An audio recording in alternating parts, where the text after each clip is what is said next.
Je ne sais pas si vous êtes mangeur de viande et si vous allez de temps en temps dans la boucherie de quartier, mais ça, c'est une statistique qui étonne effectivement.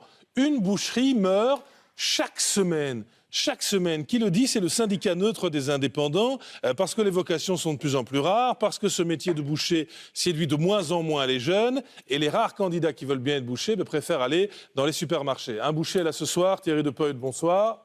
Vous êtes un vrai boucher, c'est pas que le costume. Hein. Il est armé. Ça fait combien de temps que vous avez la boucherie à Perouet dans le Hainaut?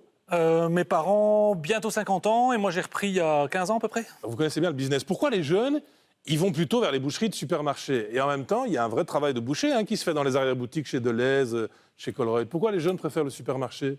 Malheureusement, on a un métier qui souffre d'un déficit d'image, je pense. On tape souvent sur la viande, c'est pas neuf, mais le message s'amplifie quand même contre la viande. Il y a un peu de côté. On dit qu'il faut manger. Chez Colruyt. Le pastrami. On a un pastrami, mais qui est meilleur qu'un autre pastrami. Mais pourquoi il est meilleur qu'un autre pastrami? Par exemple, c'est celui-là, le pastrami. J'ai mis 5-6 trucs comme ça vite fait. Ouais. Mais parce que c'est une vache particulière, c'est un traitement particulier, c'est du travail. Qu'est-ce qui rend votre pastrami si unique? Là, il y a de tout. Moi, je travaille avec des bêtes locales, donc avec un abattage en nom propre, on va dire. Donc, on découpe vraiment toutes les pièces. Mais c'est un pastrami qui vient d'où, alors? C'est une bête qui vient d'où? Oui, mais de chez vous, de où? Celle-là de Belleuil.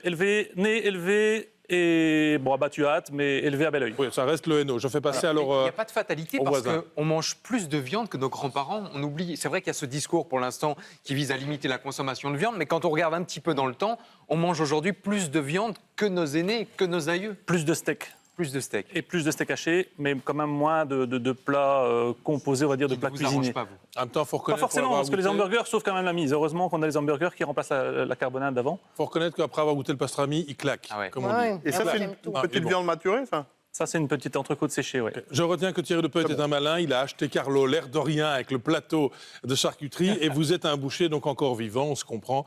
Boucherie installée à Perouet. Merci d'être venu commenter la statistique. Une boucherie qui meurt chaque semaine. Bonne soirée, bon retour. Merci beaucoup. Merci beaucoup.